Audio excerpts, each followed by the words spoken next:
I enjoyed myself. Even with the HIV channel I did, I knew it was kind of, I knew it was kind of funny because of the HIV. Yeah, my bad. I had one of my other videos playing in the background. Sorry about that, y'all. My bad, y'all. My bad. I'm messing up. Already, I'm messing up. But I had one of my other videos playing in the background, but I didn't mean to click play for that. I thought I was clicking the live for here. Y'all, this is my first time trying to do, to do the continuance of Myth Monster without me being on the camera. So thank y'all for bearing with me. But I wanted to give people a few minutes to come in because I wanted to do Wisdom Wednesday. But yeah, my Wednesday had me so out of whack. And I talked to Shelly on my live yesterday on my other channel, and she told me that it would be good to do Testimony Thursday. And I think that has a good ring to it. That has a good sound. So the people who were interested in listening to the audio book with me, I want to come here and at least give y'all a couple of chapters. The first day, I only want to do chapter 1. The first day I only wanted to do chapter 1, but we ended up going through chapter 5. But I want to continue the book here. If y'all are interested. Thank you, Taylor May. I appreciate it. So yeah. It's done been what, 2 minutes? 2 minutes since we've been up here on here. So y'all, I don't have no popcorn to eat. I don't have none of that. I don't have any of that. But let's listen to it and see what's what. Let's see what it gives.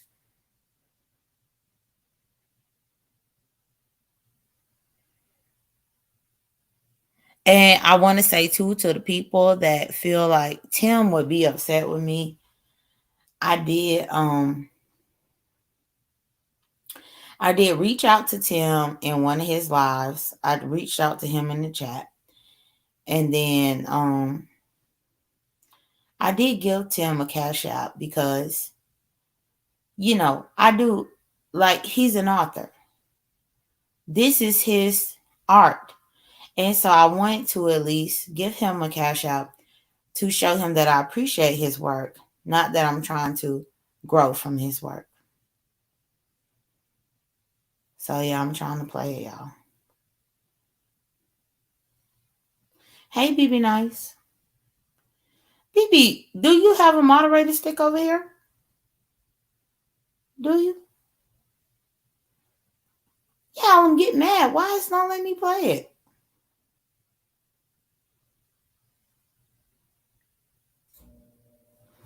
Like, yo, I'm legit trying to press the button. And this is about to get me mad because I pay Audible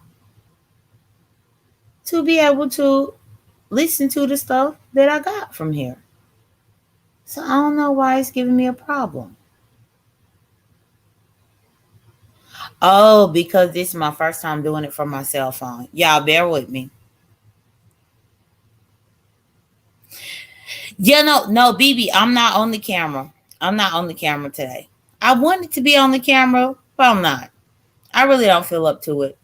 But even though I don't feel up to being on the camera today, that doesn't mean that I cannot at least review some more of this book. So that's why I came how I am. Hey, Wormy. Y'all legit. Thank y'all for the true supporters. Y'all, it's funny because I could be on my other channel and get 200 people up in there. But I really do feel good whenever I'm over here with y'all. Because I feel like just with y'all over here, that y'all really ain't trying to mean me no harm. Like y'all not trying to do anything against me or nothing. And so whenever I come on this channel and I see y'all here, even though it's not as many people up in the chat and it's not as many people viewing, I appreciate that, because it's like I would rather have, I would rather have this type of ambiance with y'all. Y'all, now I'm restarting my phone because I don't see why. I don't see why it's not letting me play the audiobook. So I'm restarting my phone right now. But it's not going to take long, y'all. But at least this will give enough time for other people to come in if they choose to. So I'm just restarting my phone, waiting for my phone to come back up.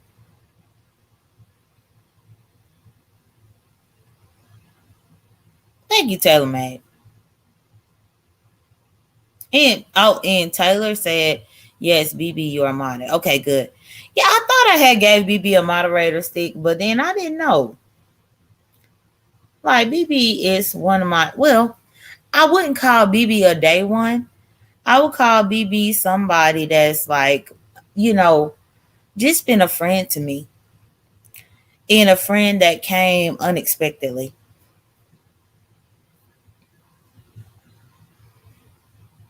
But she know me well enough to know how I prefer to do my chats over here. Hey, Houston Bread. Thank you for joining me, Houston Bread. I know this is a smaller setting. And hey to Robbie. Y'all, okay, so my phone is finally rebooted. So let me bring up Audible again. Y'all, if it don't let me play the book, then it gotta be sabotage. It gotta be. Because all I'm doing is trying to finish the book with y'all.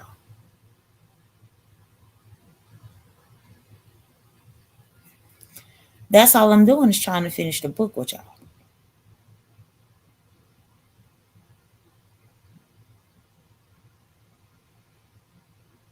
Houston Brad, I don't know if you caught the first 5 chapters of Meth Monster, but this is easily going to be probably like maybe chapter 6 and 7. I might do chapter 6 and 7 over here today. And then I'll be done.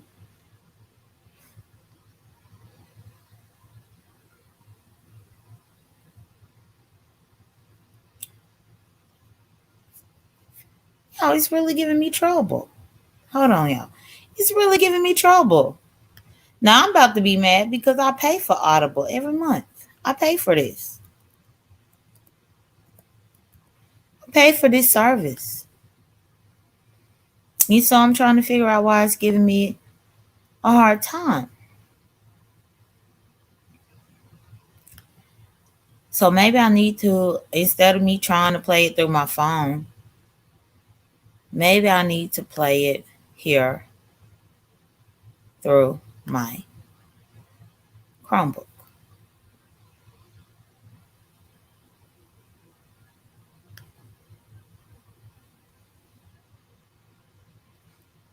Plan. To this very day, I've Hold never. on. Okay, we finally got it. That may very well have been. We finally got it together. Prison life, but this was not to be. Inmates being released from a California prison are generally given $200 gate money. This is so that you don't hit the streets completely broke and desperate. As I was getting dressed in the release area, I was informed that since I was from LA, I would only be getting $100. This was to ensure that I did, in fact, return to Los Angeles. I could pick the rest up from my parole officer. Well, that may very well have been their intention. And I'll even concede that to a rational person, it would probably make sense. But I was not a rational person. I was a drug addict. And as far as I was concerned, 20 months was a long enough time between hits. I was not about to spend every dime I had on a bus ticket back to LA. Right there in that holding cell, while waiting to be released, I hatched another plan. To this very day, I've never returned to Los Angeles. As strange as it may sound, I was not nearly as excited about getting out of prison as I was about getting that needle back in my arm. Chapter 6. Dope Dealer. So we at chapter 6, y'all. We right when where we left off. When I arrived in San Francisco in February of 1993, I knew right where to go. Polk Street. The Polk was the place where people like me gathered.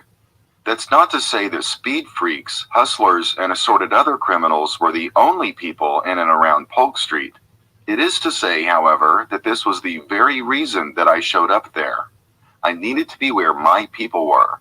This would be my new Hollywood Boulevard. Of course, what I really needed to do was, 1, to get my butt back to LA on the first thing smoking, and 2, to report to the parole officer before they put out a warrant for my arrest. But like so many other times in my story, I opted to do exactly the wrong thing. That was the thing about me. No one was ever going to accuse me of letting common sense stand in my way. After I got an idea set in my head, that was simply the way it was going to be. I gave absolutely no thought to the possible consequences of my irrational decisions. I had felt that way when I arrived in Los Angeles back in '76, and now, come hell or high water, San Francisco was to be my new home. This wasn't my first time in the city. When I was a kid, I had lived there for 3 years with my mother, my 2 sisters, and Billy Jackson. I had also visited a few times since arriving in California, mostly to party over the weekend. And most recently, back when I was trying to work a 12-step program, I relapsed and went on a 3-month-long drinking spree there. No, I was certainly no stranger to San Francisco. Still, one thing had changed since the last time I had been in the city, and that one thing was me. I was simply not the same person. Meth had turned my world upside down. I didn't think the same way, and I didn't value the same things I had only a few short years before. Consequently, I didn't seek out the same people, places, or things. My days of drinking and clubbing had long since been over. I was about to experience the city in a completely different way. I had no way of knowing just how different things could be.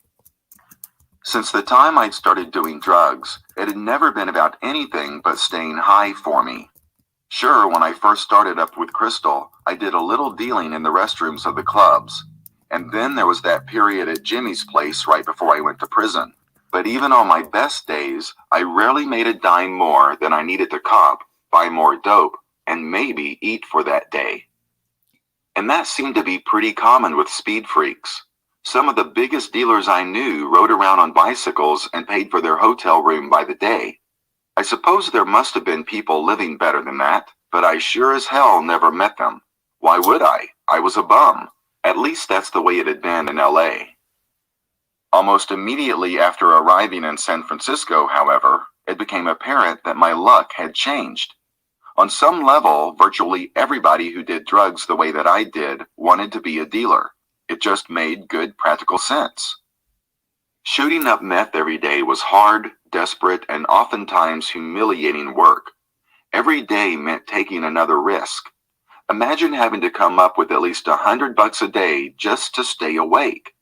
Then imagine actually being afraid to go to sleep, because to go to sleep inevitably meant waking up in somebody's doorway or laundry room, broke, hungry, and too weak to hustle up your next hit.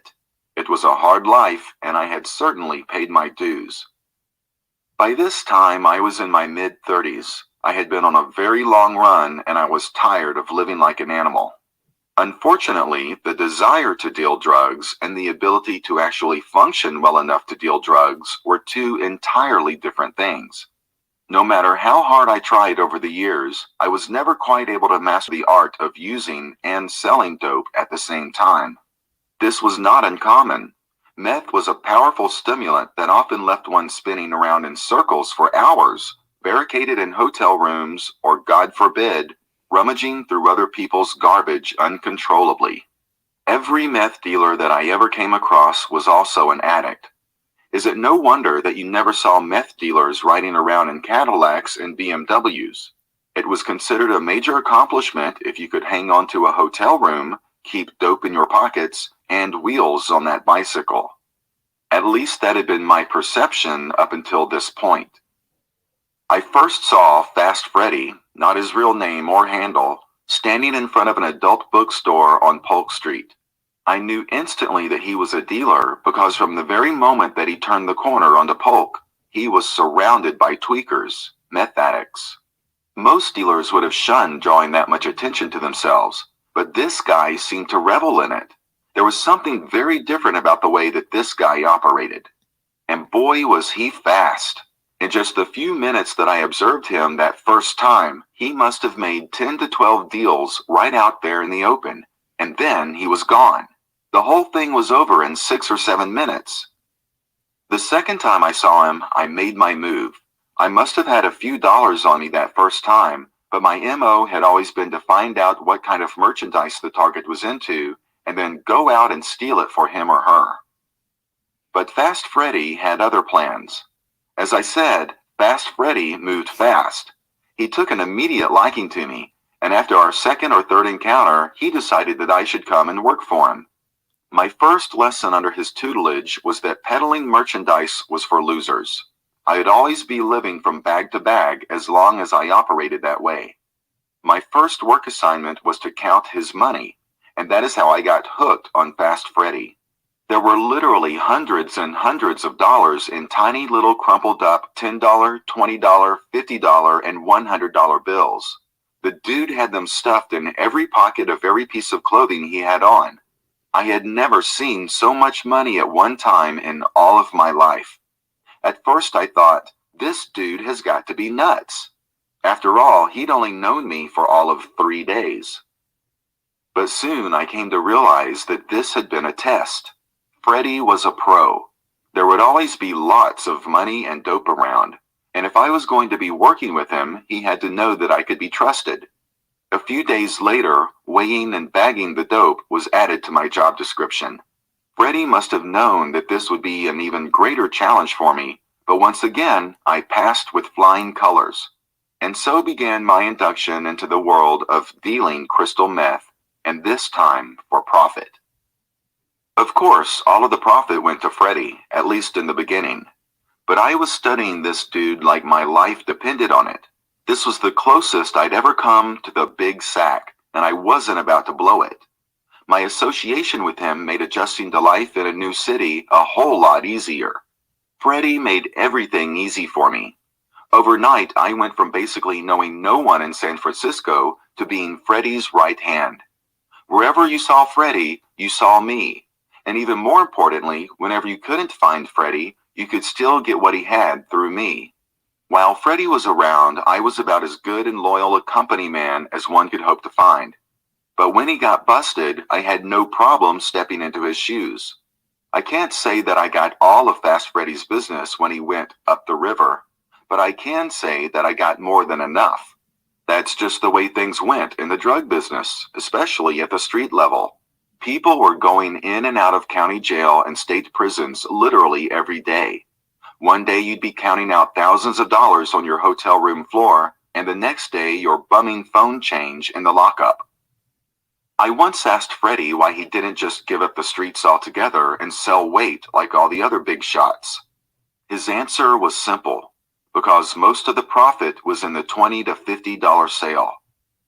I guess in the real world what Freddy was talking about would be the difference between selling wholesale and retail. Only in our world, selling retail meant going to jail a lot. High risk or not, I had eaten in my last food line. The money started pouring in. Not only did I have the customers, some of the best suppliers were actually contacting me. Word spread fast when somebody was on a roll. Suddenly, after 34 years of living, I felt like I had arrived. I understand that to most of the world, a drug dealer is one of the lowest forms of human scum. But to addicts like me, having control of the drugs elevated you to the status of a minor celebrity. Drugs were our lives, and since we all understood that, what was the sense in pretending that having them in abundance wasn't a big deal? It was a very big deal for a guy like me. Finally, I was having things my way. But of course, having things my way came at a price. Over the next 9 years, I was sent back to prison 9 times. The charges were always the same: possession for sale of a controlled substance. The way the system worked in San Francisco, if you got busted with dope while still on parole, 9 times out of 10, the charges were dropped and you were sent back to prison on a violation.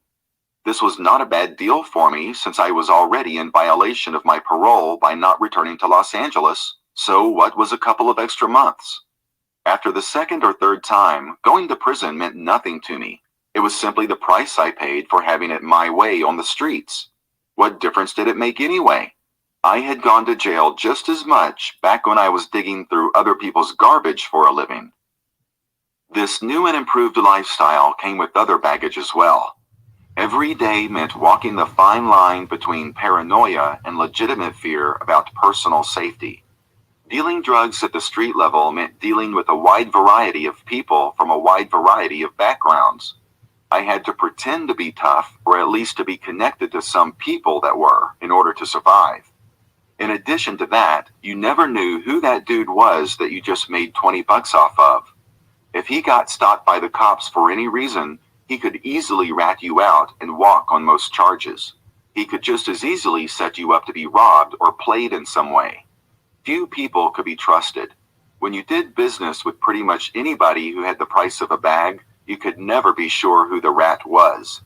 Everybody knew that, and for those who weren't savvy enough to figure it out on their own, the cops were always there to educate and motivate them. Of the 9 times I went to prison on drug charges, 8 of them were the result of information obtained by a confidential informant. In reality, I probably wasn't selling any more dope than the guys riding around on bicycles. But in my mind, I was big. So big, in fact, that I never once owned a car, had an apartment, or even my own furniture. What was the point? I was always on my way back to prison anyway. The way it worked out, my time inside and my freedom were divided in 3 equal parts. 1/3 of my time was spent on the streets of San Francisco, and the other 2/3 belonged to the state of California.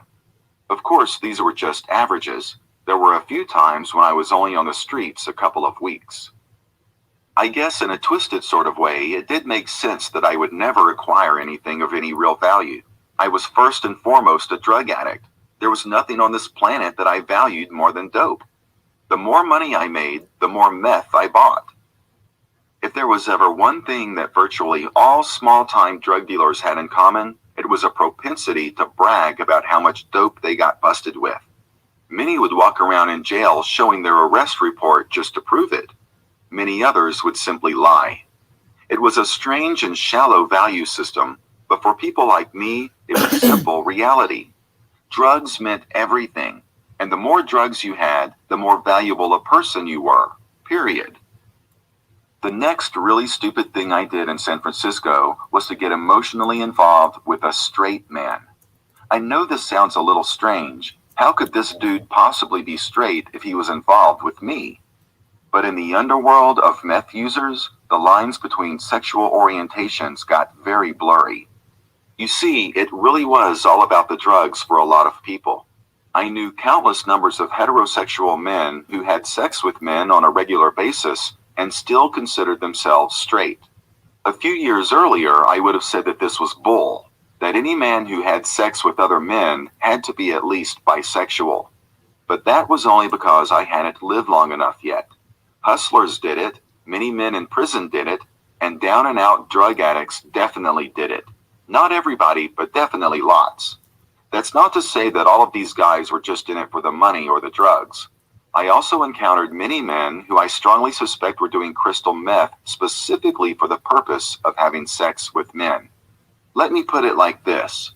If I were straight and yet every time I shot up crystal I found myself in bed with a man, and then I continued to shoot up crystal on a regular basis, what would that make me? After all, there were many other drugs out there if all I wanted to do was get high, right? To this day, I'm not really sure where my friend, let's call him Corey, fit into this blurriness, but whatever it was that went on between us, it went on for 8 years. When I first met Corey, he was standing on a dimly lit corner on Polk Street. No big mystery there. To anyone who might have been watching, he was obviously a hustler, and I was just as obviously trying to pick him up. To my amazement, he actually turned me down the first time. Not that I thought that I was some kind of irresistible catch or anything, but he was working as a prostitute at the time. Things had been going very well for me in the drug business, and frankly, I just wasn't used to being turned down, especially not by hustlers. Naturally, I thought it was because he was a racist. But a few weeks later, when I asked him why he wouldn't go with me the first time, he took a chance and told me the truth. "I didn't go with you, Jabber," he said, "because you didn't have any teeth, and because I just didn't think you had any money." Out of the mouth of babes. Oh well, I couldn't very well fault him there. What he said was the exact truth, or I should say, half of the exact truth. I had just had all of my top teeth pulled at San Quentin, and was then paroled before the dentures were ready. The funny thing was not one other person had made mention of this since I arrived in San Francisco, and I had almost forgotten that I had no front grill. This was another benefit of using meth. No less than a third of the people I knew were missing all or most of their teeth. Anyway, I liked this dude right off the top. I was 36 at this time, and Corey was 24, and man, oh man, what a great-looking dude this was. To me, he was the character played by Brad Pitt in the movie Thelma and Louise. Even though he never told me this, I'm sure that someone on the street must have told him who I was and what I did for a living, because the second time I approached him, there was no hesitation. Y'all, I have to pause it because Tim Lane, like most of this chapter is talking about when he was 34 years old. And now he's saying when he was 36, he didn't have teeth. He didn't have teeth. And it's like, wow. I listened to this to understand him as a person, but also because why did I say my mother? My father, y'all, my father was kind of in the same hustle that Tim was. My father, thank the Lord, he just turned 63. He just turned 63 this month.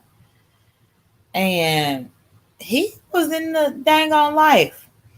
And I never could understand why somebody would choose that life. I couldn't. But, to hear him talk about, he was 34, he was 36, he was 25 or 26. It's just, it hits close to home because even whenever you can be, for me, even whenever you can be happy and grateful that you didn't go down a path, you can still be able to respect a person who had that path. And you could think about how it was difficult to you or difficult for you to go through certain things. So I just want to pause there about that because I never knew he was 36 without the front part or the top part of his teeth. I never knew that. But I don't shade him at all. He was living that life. I'll continue with the book. In fact, the second time Corey approached me. So sure, we both knew where we stood from the beginning, except wasn't he supposed to ask me for money or drugs or something? Corey and I became quick friends and we hung out together a lot, but it wasn't until we wound up in jail together that things were taken to another level. It was not the custom in the San Francisco County jail system to put black and white men together in the same cell. But for some reason, we were able to slip through the cracks, and it was there in that cell that we became emotionally involved. I choose not to use the phrase fell in love, only because that would imply that we were both equally invested. In hindsight, I can see that I was probably to Corey what Fast Freddy had been to me. I knew and played the drug game well, and Corey wanted in. That's not to say that we weren't close. During the couple of months we spent locked in that cell together, Corey and I became about as close as I had been with anybody since I lost Jimmy. What complicated matters was the fact that he wasn't really gay, and I certainly was. Someone was obviously going to get hurt, and since it wasn't Corey, But for the moment, things were going well. We both went on to prison from there, me on another violation and Corey for the first time. A few months later, when we got out around the same time, we hooked up as partners in crime. Freddie's first important advice to me had been that I should give up boosting and get serious about making money. Now I was telling Corey that he'd never make a dime until he gave up crack. When I met him, he was addicted to both crystal meth and crack cocaine. Both were bad, but crack was worse, at least on the wallet. To my amazement, he gave it up, just like that. In no time flat, Corey was making his own money. But he didn't take off, as many thought he would as soon as he was able.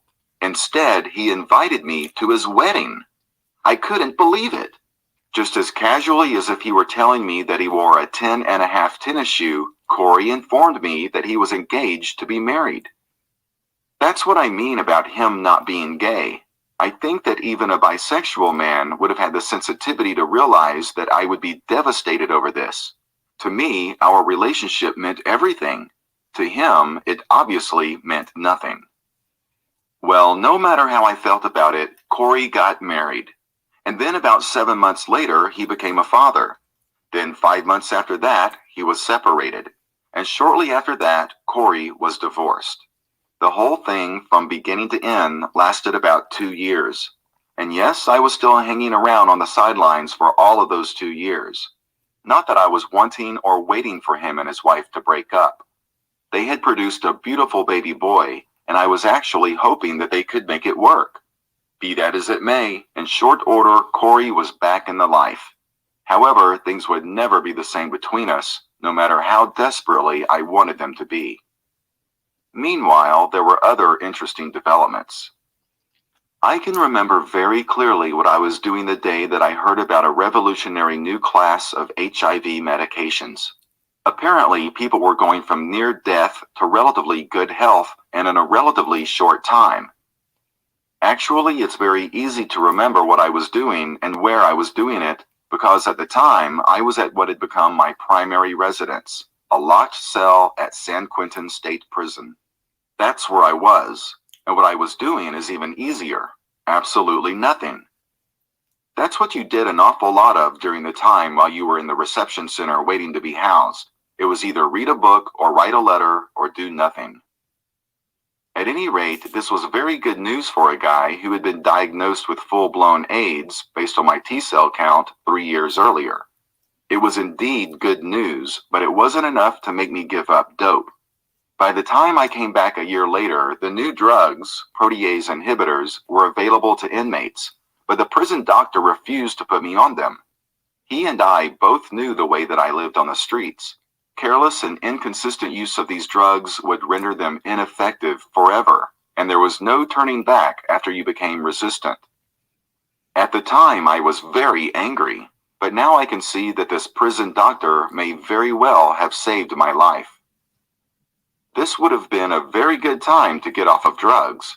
After all, the pharmaceutical companies had managed to package hope in a capsule. Now all I had to do was cooperate.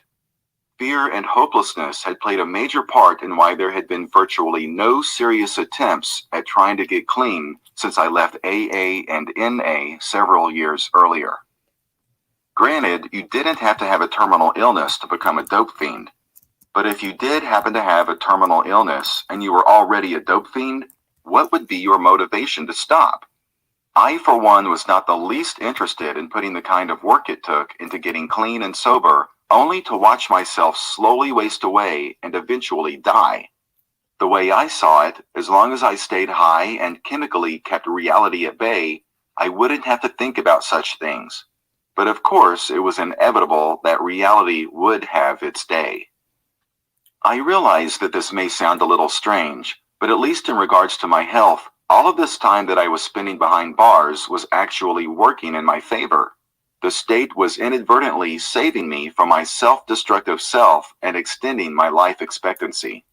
I knew plenty of people who were HIV positive, shot up crystal meth daily, and never went to jail or prison. Unfortunately, every time I got released, most of these guys were a little further along in the progression of the disease. And I'm sorry to say that many of those guys who somehow managed to never get in trouble with the law are no longer with us. Those of us who seem to be doing life on the installment plan were faring a little better, if for no other reason than we were actually only getting high on the average 3 or 4 months a year. Even though the doctors refused to put me on the very potent protease inhibitors, I was still leaving prison relatively healthy every few months. Obviously, this couldn't and wouldn't go on forever. Back on the streets, things were slowly beginning to change within my body. Even though I was still shooting up crystal 3 or 4 times a day, it was getting harder and harder to get out there and ply my trade. Drug dealing could be both physically and mentally exhausting. Physically, because you absolutely had to keep moving. Drug addicts were notoriously disloyal. The only way to stay ahead of the game was to keep yourself perpetually available. Nobody was going to hold on to the money for you. And mentally, because it seemed like virtually everybody was trying to get over.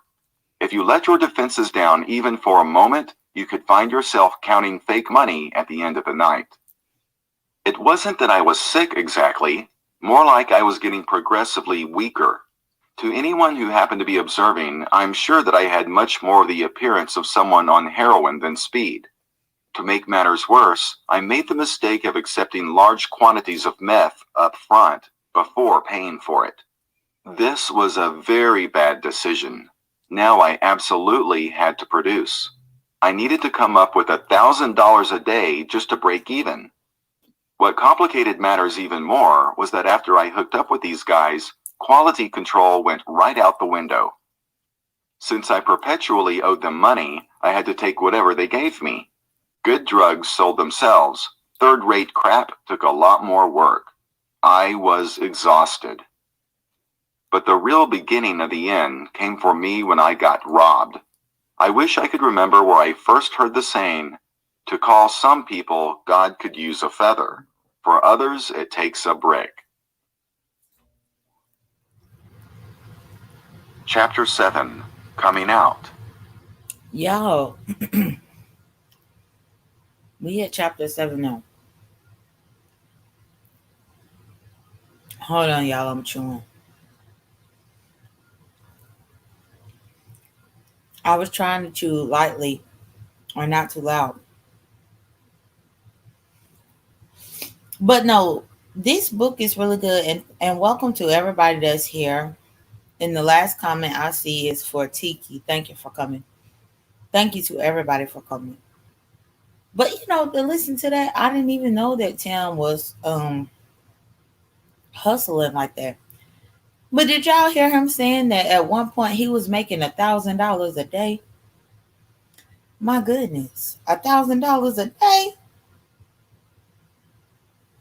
Wow. And hey to Rhonda, Hypnotic Touch, BB Nice, Houston Bread, everybody. I think we can go into chapter 7 to listen. Because I know sometimes y'all be up in here listening and y'all want to go ahead. I mean, I only plan for this live to be maybe up to an hour. So that's why we can go into chapter 7 next. Hey, Nisi. Thank you, Nisi. You always support me, Nisi. Thank you. But yeah, we'll go into chapter 7. Tim done lived an interesting life. I've never had any beef with him. I've never really had any issue with him. But it's interesting to hear his story and his words. Thank you, Nisi. Yeah, if everybody could please like the video. Thank you. In the year 2000, I encountered something I finally recognized as evil. All my life, I had lived with a deeply rooted fear of any kind of physical violence. I have no doubt that this fear was inextricably tied to the extreme domestic violence I witnessed as a small child. I never learned to fight and had zero interest in exerting physical dominance over any living thing. Violence had been the catalyst for abruptly ending both of my significant relationships, and now in the year 2000, it became once again the catalyst for change. I don't believe for a second that God assigned a man to come out from between two parked cars and smash a beer bottle over my head.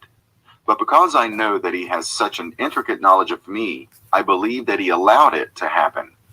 My Lord knew exactly what it would take to bring me out. In all of the years that I had used and sold drugs, never once had I come face to face with this, my greatest fear. I had spent half a lifetime surviving by my wits alone, but now there was no opportunity for talking my way out of this situation. My reaction was swift. I ran screaming into oncoming traffic. No doubt this was the beginning of the end of my drug addiction and life of crime, but make no mistake, it was just that, the beginning of the end. This business of running away when I was attacked had the potential of becoming a very serious problem for me. Word spread fast when a dealer got hit. As a rule, you couldn't be both a coward and a drug dealer at the same time. Once you got tagged as an easy mark, the vultures would start circling. The only way to save face would be to retaliate swift and hard. But who was I kidding? I was the kind of guy who hesitated before stepping on a cockroach. Besides that, I still had other pressing issues to deal with, especially with my new connection. The harder I worked, it seemed the deeper I got into debt. Back in the early days, when I first arrived in San Francisco, I could have turned the situation around with my eyes closed. But by this time, I had been living with full-blown AIDS, as defined by my T-cell counts, for 6 or 7 years. Truth told, all I really wanted to do was find a nice soft bed somewhere and lie down. But of course, I couldn't do that. Not as long as I was in debt and holding someone else's merchandise. This would have been a very good time to go to jail. If you got busted and kept your mouth shut, all drug debts would be canceled. This would also give this whole situation with the attempted robbery a chance to cool off. I wouldn't be expected to retaliate if I were locked up. And of course, the other benefit would be that I could finally get some much-needed rest. As if spiritual forces were looking out for me, that is exactly what happened. Not 2 weeks after the beer bottle man struck, the cops were once again at my door. Although this was my third time to be sent to CMC, California Men's Colony in San Luis Obispo, right from the beginning I could tell that this time was going to be very different. The first evidence of change was in my attitude, specifically towards the streets, doing time, and drugs in general. It was as if suddenly a veil had been lifted from my eyes, and now I could finally see my life for what it was. Gone were my usual stories, my bragging, and my embellishments of my exploits on the mean streets of San Francisco. Gone also was the desire to return to them. The Bible says that no man cometh unto God unless he be drawn. Well, there's no question that I was being drawn or pulled by something. The next significant change came when I, Timothy Blaine, showed up at the doors of the prison chapel. Understand that although I had identified that I wanted to turn my life around, this was not the logical next step for me. As a young man, I had been schooled in the ways of the 12 steps of Alcoholics Anonymous. In my mind, recovery from drugs and alcohol was synonymous with working a 12-step program. Still, there was something much deeper pulling at me. Could it be this business of mortality, that my tired and worn-out body and soul were telling me to prepare myself for the inevitable? I don't know what it was, but there was something deep within me telling me that I needed something more than to simply get off drugs. The drugs were only a symptom of the spiritual emptiness and despair that went all the way to the core of my being. So here I was after all of these years, attending a Christian church of my own volition. I hadn't been inside a chapel since my sister's wedding back in 1977, and before that, my attendance was at best sporadic, mostly on holidays or for the occasional wedding. It's not that I hadn't been exposed to church early on. Like in many African American families, my grandmother had tried her best to keep us all grounded there. But in my youth, my mother just was not very interested in going to church, so for the most part, my immediate family didn't go. Ironically now, in the year 2000, my mother was the very person witnessing to me. In fact, this had been going on for several years. At first, I thought my mom had gone a little soft in the head. I'd write her long letters from prison trying to explain my circumstances and maybe talk about current events, and she'd fire back with 5 or 6 pages of scripture. I'd ask her how my sisters and their families were doing, and she'd answer with quotes from Romans or Galatians. If I asked how the weather was, I'd likely get John, Luke, and Matthew.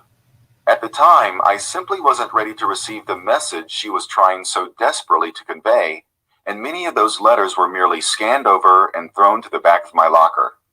But now, in my hour of need, I had to concede that my mother had undergone a profound and dramatic change. Never had I known her to be so passionate about anything. I had certainly seen it in my grandmother, and I knew how seriously the world in general took various religions. But after all, this was my own mother, the one person that I had known since the day of my birth and before. She was simply not the kind of woman to be easily converted to faith in anything, nor was she likely to join a church or any other institution or organization merely for community or a sense of belonging. Most plainly put, my mother was anything but a people person. No, whatever had happened to my mom, she certainly wasn't faking it. She was without a doubt Christian. Now I had to wonder, was it possible that there might be something locked away in that ancient text for me as well? With all of my negative history and my unbridled capacity for self-delusion and self-destruction, any change would have to be profound and radical. So what about this Jesus? Who was he really? How did this whole thing work? Had the time come for me to find out? Dare I open the Bible? I'll be the first to admit that up until this point, I had done virtually no investigation into the Christian experience. But even with my limited knowledge, I had long thought that there was something very suspicious about this perception that God was only the God of people who got married and had babies. There's no question that my process had begun by this time, but it wasn't going to be like on television. I didn't just walk through the doors of the prison chapel and then 30 minutes later lay my burdens, including over 20 years of drug addiction, down on the altar. That's not to say that I don't believe that God can and sometimes will do that. It's only to say that that is not my testimony. Still, I did feel like I was through with drugs, and I went about making plans like a person who was not returning to the life. Yeah, I want to pause it. And I only want to pause it because listening to this part, and thank you to the moderators, thank you to everybody who is here supported. Listening to this part with the whole religious and God thing, perhaps that's why Tim get more offended with Jay Wilson. And I know that this is my other channel, but you know, I really seek to understand. And the only way you can understand is by listening. Just based on this part alone, it was like, to me, it was like, well, maybe that's why he gets so upset about it. And it's no shade to nobody. Not to him or Jay Wilson. But I mean, maybe that's why. Just my thought. I want to pause it and say that. And if y'all have any thoughts, y'all can put it in the chat. The first thing I had to do was to try to get my parole officially switched from Los Angeles to San Francisco. By this time, I had been living in San Francisco illegally for 7 or 8 years, and I saw no reason to return to LA. Jimmy was dead, and all of my most recent memories of my life there were not good. However, if I was serious about not returning to prison, and I believed that I was, I could no longer do things my way. Being in the wrong city was most definitely a guaranteed ticket back. No, whether I chose to stay clean or not, until I got off parole, my butt still belonged to the state of California. This time I had to play by their rules. Right up until the day I was scheduled to parole, all I could get anyone to say in regards to my transfer was, "We're working on it." The system was not very enthusiastic about transferring inmates from city to city. After all, why should San Francisco want to take on LA's problems? They already had more than their share of convicted drug dealers on the street. But there was a possible loophole. If I could find a drug program in San Francisco that was willing to take me, the parole department might approve the transfer. So this became the next short-term goal. I needed to find a program. A large percentage of the people in prison were in for some kind of drug-related offense, either directly or indirectly. Sure, a lot of these men did their crimes for money, but an awful lot of that money was used to buy drugs. Consequently, there was a wealth of information available to the asking on the various drug programs up and down the West Coast. When I narrowed the search down to the Bay Area, one name kept coming up: Walden House. Of course, the downside of that was that all of the former clients I was talking to were obviously back in prison, but that was no indication of how many didn't come back. Besides, I had to start somewhere. I set my sights on Walden House. First, through the mail, I pleaded my case to Walden, and then I began the tedious process of trying to convince the powers that be to take me seriously and allow me to go there. Of course, everyone in prison had a story of redemption, and I'm sure that the counselors and the parole department had heard it all hundreds, if not thousands of times before. Fortunately, there were outside agencies that would advocate and assist those inmates who wanted to go into rehab upon their release. My stumbling block was this issue of returning to San Francisco. As far as the state prison system was concerned, I was still a resident of Los Angeles. When I was called to the counselor's office and informed that the San Francisco Police Department had placed a hold on my release and would be picking me up at the gate, I should have been angry. Instead, I thought, well, perhaps this will work in my favor. At least I'll be back in the city. When my parole date rolled around, sure enough, transporters from the city and county of San Francisco were at the prison waiting to pick me up. The warrant was a small matter, but I'd have to stay in jail at least long enough to see a judge. When I was finally released to the streets 3 weeks later, Walden informed me that there was nothing they could do for me, and that I should call my parole agent in Los Angeles immediately. I hung up the phone, and I don't think it was a full 45 minutes before I had a needle in my arm. That's about how long it took to walk to Polk Street. Just like that, every sane and sensible thought I had been having over the last 8 or 9 months went right out the window. Moreover, it really is true that addicts only have control over the first hit. After that, if anyone had dared bring up the idea of going into a drug program, I would have either politely or impolitely suggested they get the hell out of my face. So here I was on yet another drug run, and yet again running on parole. Of course, not much had changed on the streets, but the game, as I knew it, would never be the same. For one thing, I understood my body somewhat better.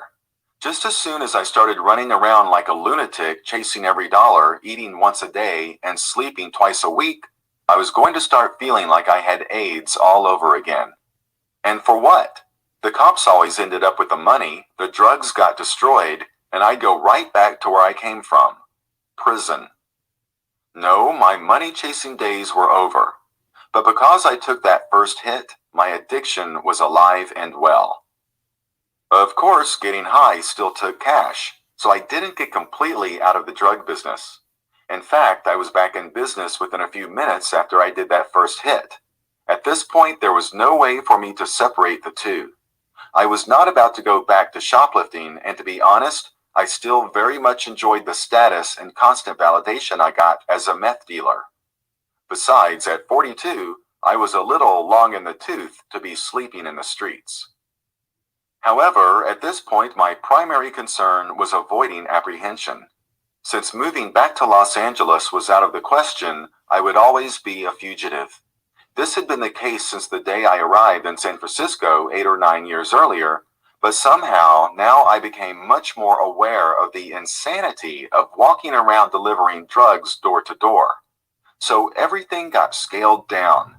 I rarely left my hotel room and only did business with a few people that I thought I knew well. In reality, of course, I didn't know any of those people who I sold drugs to.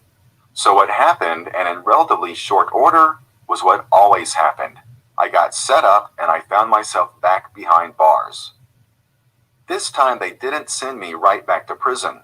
That small matter for which I was extradited back to San Francisco for a few months earlier had become a big matter when I didn't show up for the second court date.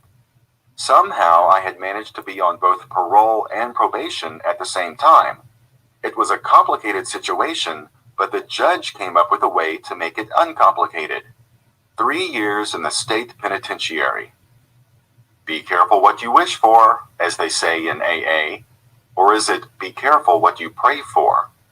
Well, I don't think I was praying just yet, but I do know that I very much wanted this issue with the parole department to go away.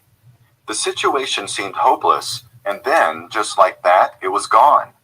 With one rap of the judge's gavel, I became a legal resident of the city and county of San Francisco, at least in the eyes of the penal system. Since the latest crime and conviction took place in San Francisco, that's where I'd be living at least for the first 3 years after my release. As it turned out, the 3-year sentence wasn't even going to be as bad as I originally thought. I had somehow accumulated a lot of credit for time served and wasn't actually going to be doing much more than the usual 7 or 8 months that I always did. Things seemed to be moving slowly in my favor. And then all hell broke loose, this time in my body. In the 10 years or so since I had been diagnosed with HIV, I had yet to experience any real illness, mostly just a general kind of weakness and soreness in my legs. But all of that was about to change. While waiting for yet another court date, a formality involving sentencing, I woke up in the middle of the night soaking wet, shivering violently, and with diarrhea so persistent that I felt like every drop of fluid was being violently pushed from my body.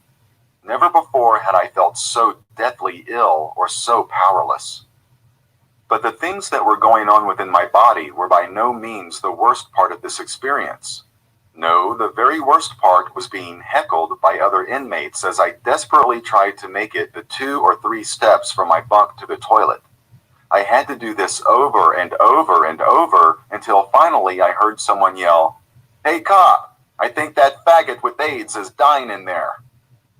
This was not a call for help out of any concern for me or for what I might be going through.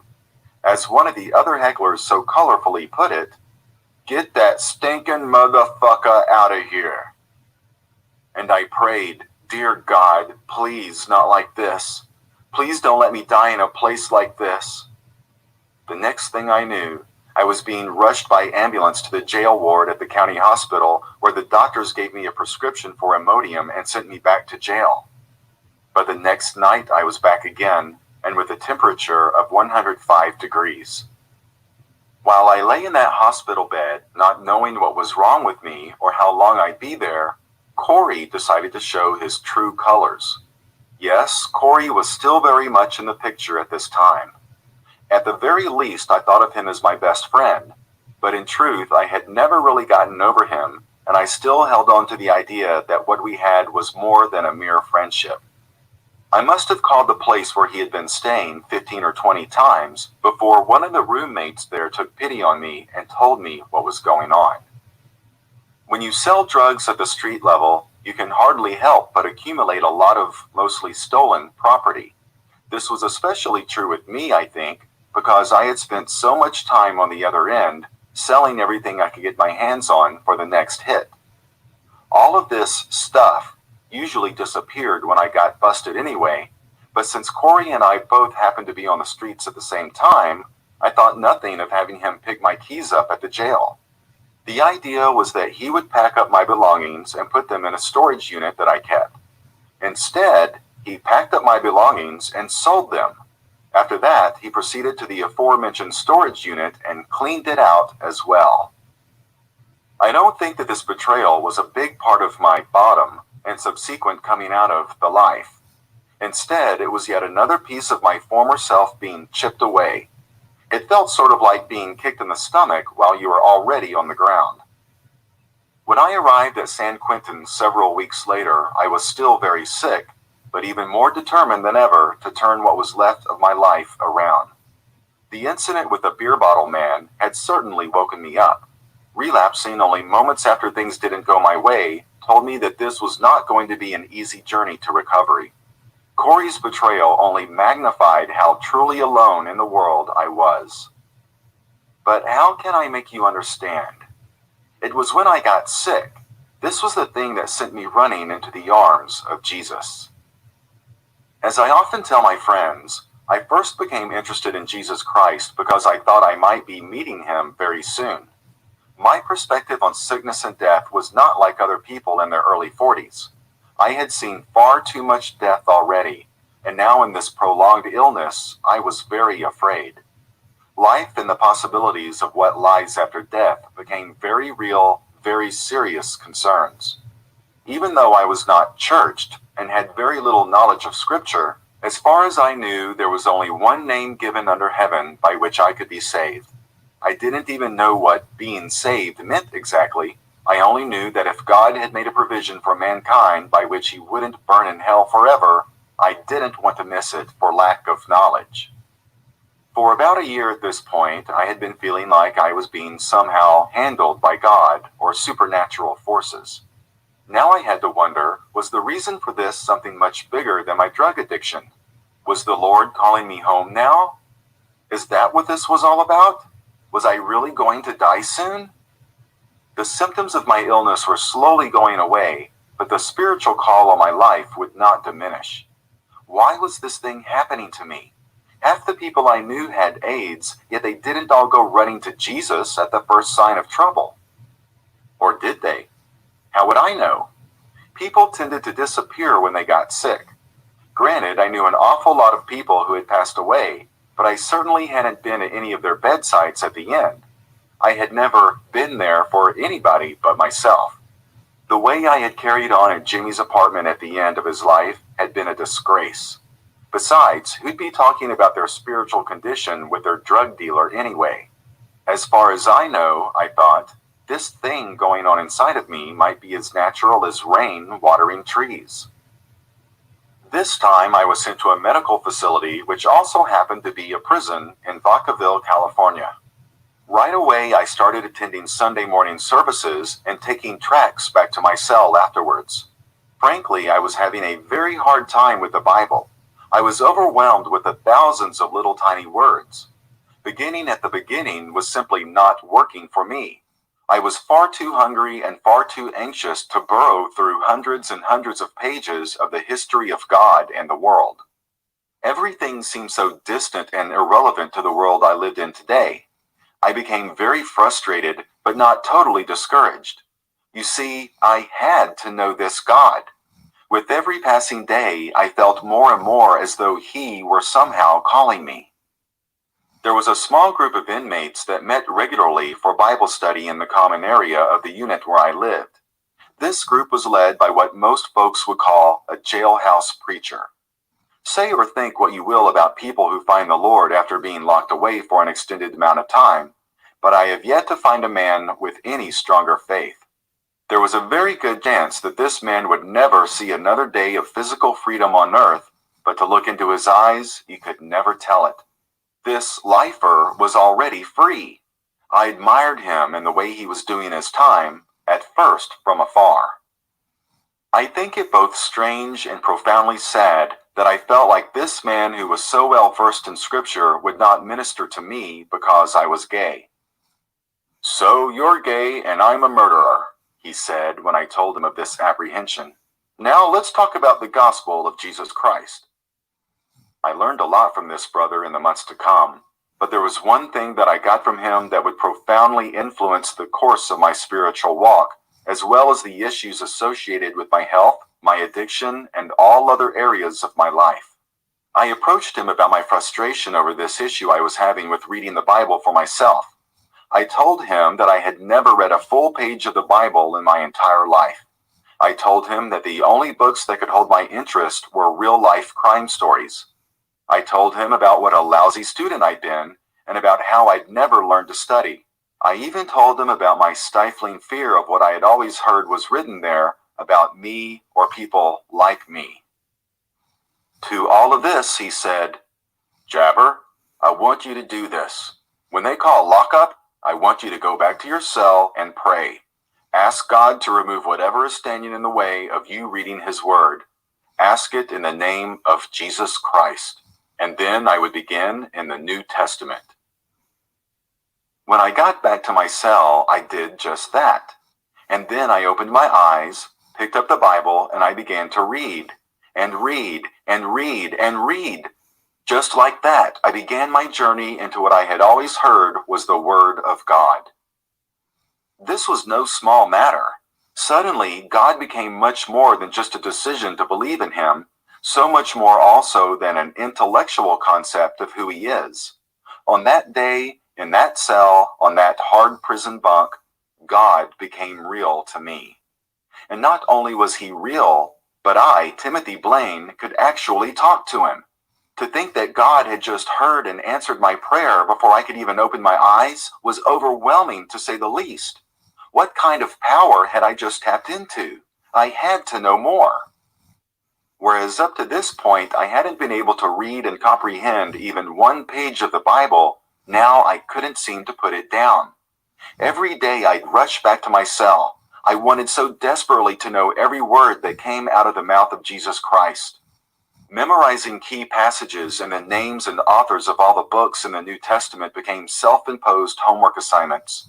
I wanted to know who had answered my prayer. Was it God, Jesus, the Spirit living inside of me? I remember being especially curious about the Apostle Paul. Who was he exactly, and why had his letters become scripture? Questions, questions, questions. Each night I'd study, and then just as soon as the gates popped open, I'd ambush the preacher man with more questions. Never in my life had I been so excited about anything, or so hungry for knowledge. In all honesty, in the beginning I did not want to leave the 4 Gospels, and that's exactly where I stayed. In the life of Christ I found hope such as I never dreamed I could experience. Over and over, backwards and forwards, I studied these 4 accounts of the life of Jesus Christ as if my very life depended on it. I felt that way back then, and that's largely the way I feel even today. But because Jesus himself continually referred to and quoted the written scriptures, I had to dig deeper. Because of the spiritual way that I view life today, I find it harder and harder to accept the concept of pure coincidence. As I look back over the events that gradually brought me from the person I had been to the person I am today, I can plainly see that there was no coincidence at all. This was a spiritual calling, and even though I didn't have a clue as to what that meant, I was beginning to trust the one doing the calling more than I trusted myself.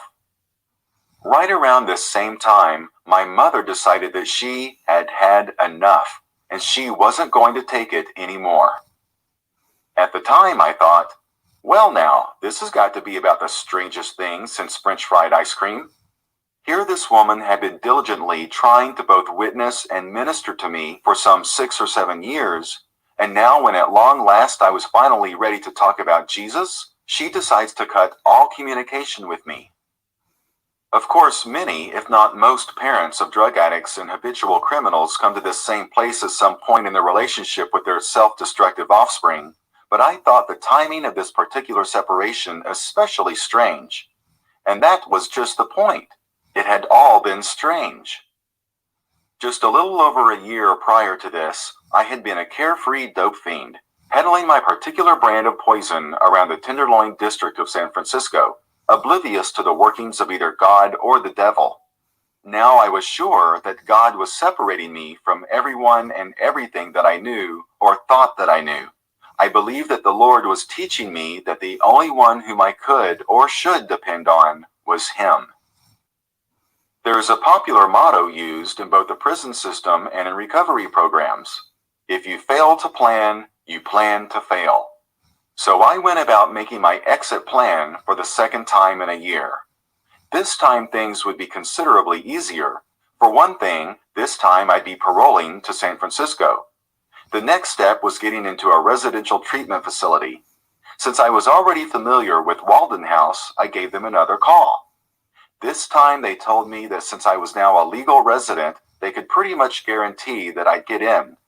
There was still one obstacle, however, and that obstacle was me. After the way that whole scenario had played out the last time I got released, I was not at all confident that I could make it from Vacaville all the way back to the city, and then into the program by myself. A drug call could come in a blinding and powerful surge of energy, especially for a person who's been locked up for a while. I couldn't afford to leave anything to chance. So the next part of my plan was to find an outside agency that would be willing to pick me up at the gate and physically deliver me into the hands of Walden House. This was both a lesson in humility and a reality check for me. It meant accepting who and what I was at this particular time in my life. It also meant learning to ask for help. I was talking to God a lot by this time, and I often felt His presence near me. But at the same time, I was beginning to look at things in a practical, no-nonsense kind of way. Maybe this was the way He was answering my prayers. Maybe God was teaching me how to think and make rational decisions for myself based on the facts that were available to me. Maybe God was teaching me to be honest. It is with a degree of shame and embarrassment that I must admit something about this juncture in my life. I was actually afraid to leave prison. Chapter 8. Program. This time, everything went smoothly, and in the year 2001, I began my adventure into rehab. Walden House would prove to be the right choice at the right time. Not only was I a hardcore meth addict, but I was also an ex-convict who up until this time had made his living either by stealing or selling dope. I hadn't held a job or participated in society in any significant way in over 16 years. To me, Walden seemed to be the one-stop shop for recovery in the Bay Area. Even though the name suggested that it was some kind of a house that I was being released to, they had grown to much more than that since the 1960s. This was now Walden House, the corporation. They even had a special facility for people living with and learning to cope with HIV. This component was especially useful to me since I didn't really know very much about this disease I had been living with for many years now. In the past, too much talk about AIDS or sickness made me very uncomfortable. But now, if I was going to do battle with this thing, I wanted to know exactly what I was up against. Lesson number 1. I was not necessarily dying, but an awful lot of that was going to depend on me. A lot had changed since I had stopped paying attention. A couple of months later, I was moved to one of their big facilities. When I walked through the doors of the big house, the very first thing I noticed was several people sitting in chairs in isolated areas around the lobby, eyes staring at the floor. Now wait a minute, I thought. I couldn't even do that as a child. I can't recall how many times I had been suspended from school because I refused to take their paddling or other humiliating disciplinary actions. If the powers that be pushed the issue, I'd simply cuss them out, therefore guaranteeing my suspension. If at 42 I was going to be asked to go and sit in the corner, I smelled trouble on the horizon. While I was still processing these thoughts, I was informed that the empty chair by the door was for me, and that I was to bow my head and keep my eyes on the floor. The only other option was to use the door. There were many rules at Walden, and many possible disciplinary actions that could be taken if those rules were not followed, not the least of which was being thrown, though not literally, out on your butt. But to my amazement, I seemed to be sailing straight through. No write-ups, no run-ins with either the staff or the other clients, and most importantly, absolutely no desire to get high. The parole department was pleased, my family was overjoyed, and for all intents and purposes, things seemed to be going very well for me at last. And then I got my first pass. I remember very clearly leaving the house that afternoon with absolutely no thought or desire to use. This was my very first time out on a pass alone. Up until this time, every time I left the house, I was with a buddy or in a group. The idea was to gradually reintegrate you back into society. First, you simply never left the house, and then never by yourself. And then you'd get a 4-hour pass to leave the house alone on the weekend. I don't recall exactly what was supposed to happen after that, because that's as far as I made it. As I said, there were many rules in program. One of them was that clients couldn't attend parades, street fairs, or other public celebrations where there were likely to be people using drugs or alcohol. Some of the rules made little sense to me, but the reason for this particular one was obvious enough. If I had only had the presence of mind to look back into my own personal history, I would have realized that my relapse and subsequent downward spiral into serious drug addiction was ignited at the Gay Pride Parade back in LA over 17 years earlier. But now, in the year 2001, my devious and drug-abused mind chose to completely block that memory. On the surface, though, it all started innocently enough. San Francisco has many such off-limits for us fairs, parades, and celebrations during the summer months, and at least 5 of these are specifically gay. As in most big cities, Pride, the Gay Pride Parade, is the biggest, and in San Francisco, the Folsom Street Fair is number 2. I wanted very much to go to this event, but I was not willing to break the rules and draw negative attention to myself over it. So after I asked for permission and was refused, I let the whole thing go. Or so I thought. To make a long story short, I switched days with someone and went out on a pass on the same day as the fair. I think it's important to note that I was not consciously planning on getting high or even on attending the fair. Yet in hindsight, I can see that my actions were organized and deliberate. When I got off the bus in the Castro, San Francisco's gayest neighborhood, there was a very attractive, scantily dressed man coming towards me. As we passed, he smiled, and then stopped and asked me for directions to the fair. And that was all it took. Just like that, I forgot all about the program, sobriety, God, and anything and everything else that stood in the way of me getting that needle back in my arm. Of all of the things that I have experienced in life, this one thing remains the most baffling. What was I thinking in that moment? And what about the moments before and after that? I can remember very clearly walking the 2 or 3 miles to the fair because I was too anxious to wait for a bus. And I also recall desperately needing to use the restroom on my way, but being unwilling to break my pace even for that. When I finally got to the big fair, I might as well have been at the beach or at home in bed for that matter. This thing was not about any fair. I don't even like fairs. From the beginning, this whole thing had been about getting high. But even then, I did not consciously know that. I know that people get a little uncomfortable when someone starts talking about demons, devils, and evil spirits. And I'll be the first to admit that I know little to nothing about the spiritual realm or who and what lives in it. But I do know this: there is an enemy. I don't know if he lives in my head, my heart, or slithers from beneath the ground. I only know that he does exist, and he does have some power. I have come to believe that just as surely as there is a holy God who wants good in the earth and in me personally, there is simultaneously something dark and evil that wants nothing more than to keep me separated from him. The enemy is real, and he wasn't through with me yet. And so I marched on through this Folsom Street Fair, desperately looking for a familiar face, oblivious to everything around me. The only thing that mattered at this point was finding that one set of eyes that would give me drugs. I was only allowed to leave Walden with $10 in my pocket, so I couldn't just walk up to a stranger. This was a clever demon that I was dealing with. He knew to first separate me from the pack, and to then attack. The Folsom Street Fair had served its purpose. What a devious trick this whole thing had been. The kind of dope fiends I knew didn't hang out in street fairs or any other public places for that matter. No, my old crowd hibernated during the day and then prowled the streets in the dark hours. So I abandoned the fair and found my way back to the Tenderloin. And within a few minutes, I was back at the mercy of the devil. You see, that was all it took to recapture this slave. It all came down to that first hit.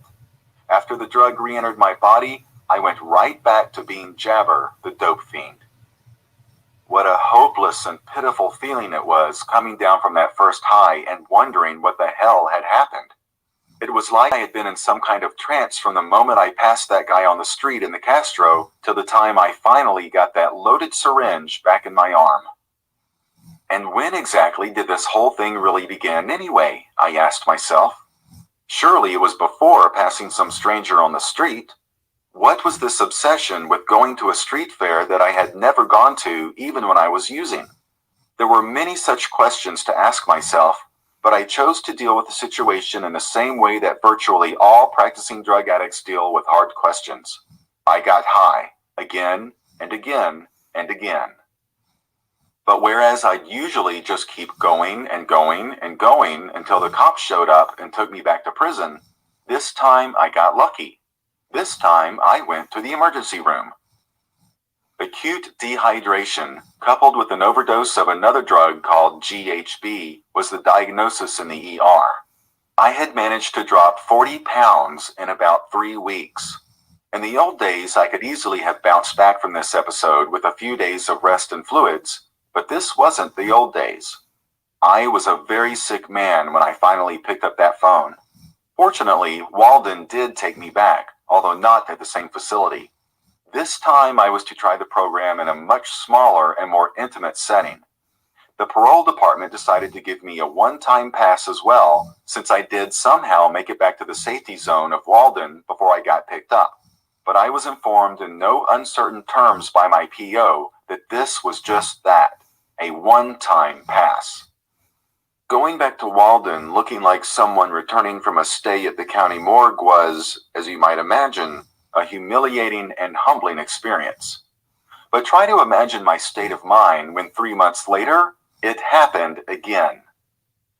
This time I had truly felt as though I had been pouring my very soul into making that program work for me. And I don't think this was just some ego-driven self-deception. I'm sure that all the people who had an interest in seeing me make it would agree that I was sincere and focused. There wasn't even so much as a hint of any covetous desire to use drugs again. But then I got angry.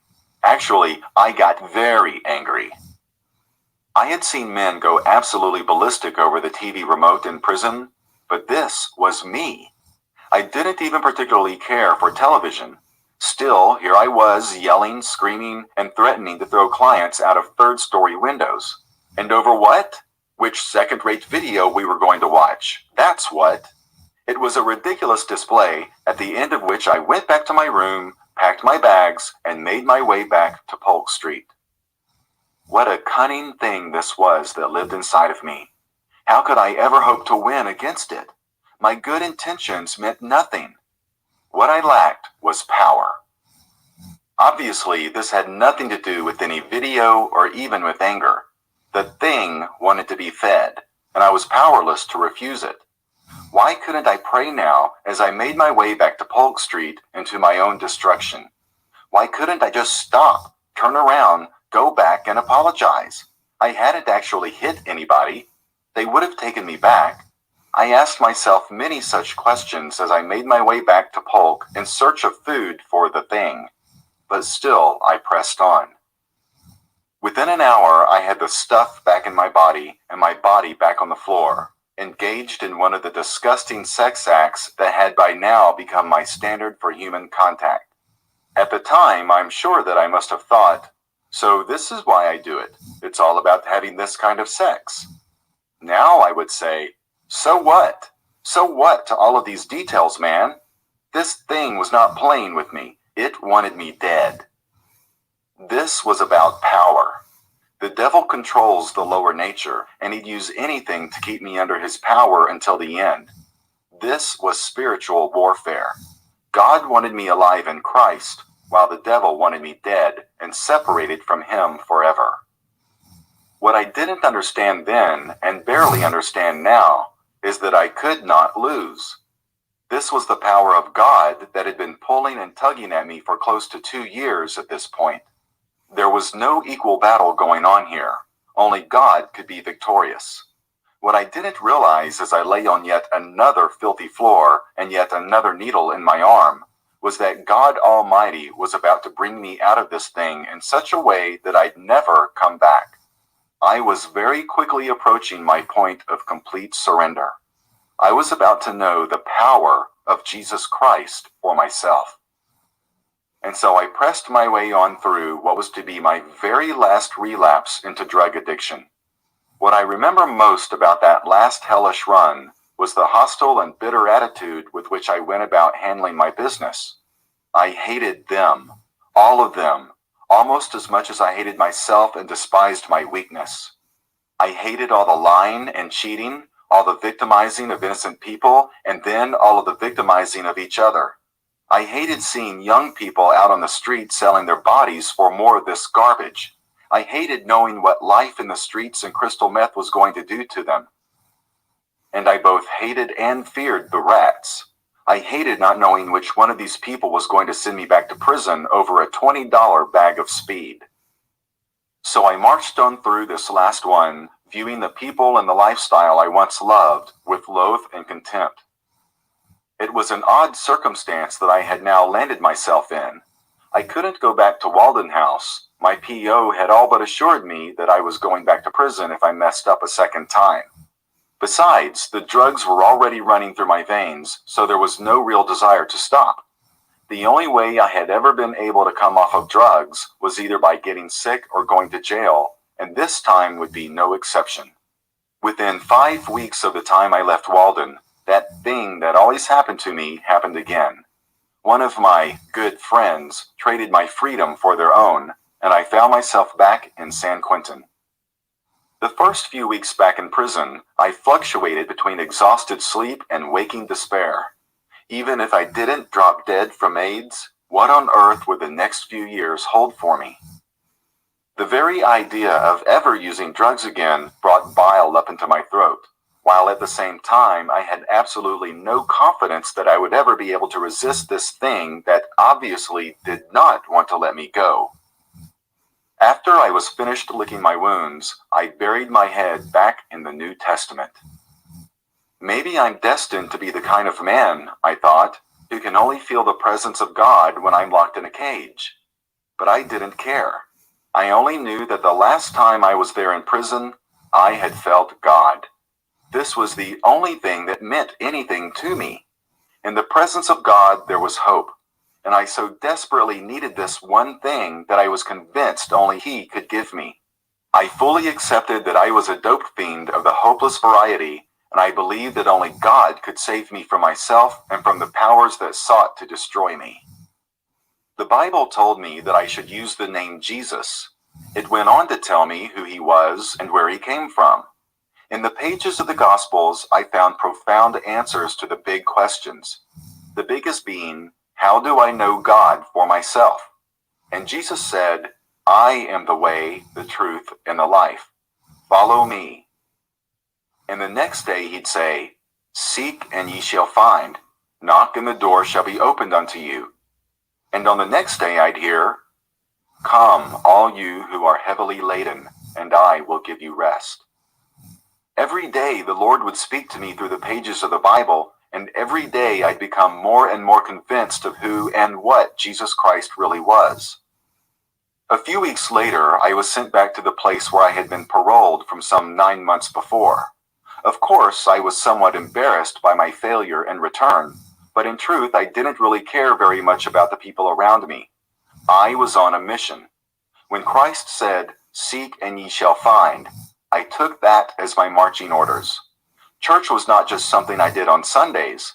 I went every day that the doors were open, and then went back to my cell and one of the many Bible translations I kept open there. After a couple of months, I was able to rent someone's radio for $8 or $10 a month, and it was then, while listening to the Christian radio stations, that I was exposed to the good, the bad, and the ugly. Of course, this would not be my first go-round with irrational bigotry. Only a few short years earlier, these same venomous voices were trying to convince me that my whole race was only slightly more intelligent than monkeys. Now I was to believe that God did not love me or my kind. Perhaps it was because of my experience as a black man living in a society dominated by white men that I knew not to expect very much in the way of compassion or understanding from the masses. But I took particular offense at the way people attached the name of Jesus Christ to their hatred. If you hated people based on the fact that they were different than you, why not just call it what it was? Hate. And then ask God to help you in your own sinful humanness. Surely anyone who read the 4 gospel accounts of the life and times of Jesus Christ must know that he had absolutely nothing to say on the subject of homosexuality.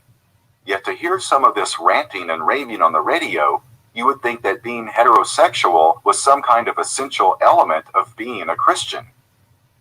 I smelt a whiff of the enemy in all of this. After all, no matter what the supposed purpose of all of this self-righteous finger-pointing and comparing of sins, the end result was, at best, that you'd stop many people who happen to be gay from seeking Christ. Taylor May, you said I was snoring? Y'all, I was trying to keep my eyes open. It was hard to, though, y'all. It was hard to.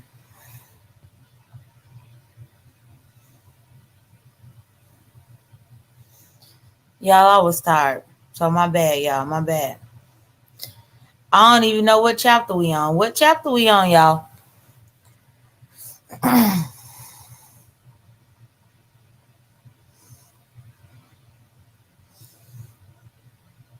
Ain't nobody gonna tell me what chapter we on?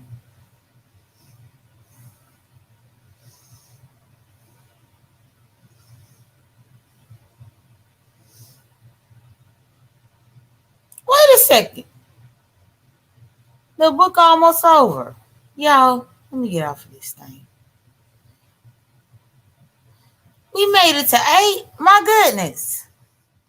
My bad, y'all. My apologies, y'all. My eyes was feeling heavy, but I thought I was going to make it. But I guess I couldn't make it. So my bad. Okay, so we at chapter 8. Y'all, I'll leave this one up as long as I ain't snoring too loud. If I ain't too loud, I could snore a little bit. And then I guess probably sometime this weekend we could do the rest. So y'all, I'm sorry, my bad. Tiki said chapter 8. We at chapter 8, y'all. Girl, I be tired. I'm exhausted, y'all. Y'all mentally exhausted. I tried to come here because y'all know all the stuff that happened on my other channel and everything. It really did mentally drain me. But yeah, my bad, y'all. But I'll let y'all go. Yeah. Y'all. I'll let y'all go. But yeah, I'll talk to y'all for the next time. Thank y'all for being supportive. And thank y'all for letting me relax and not trying to scream and wake me up. I appreciate that. Take care, be blessed. Don't stress. Y'all have a good night.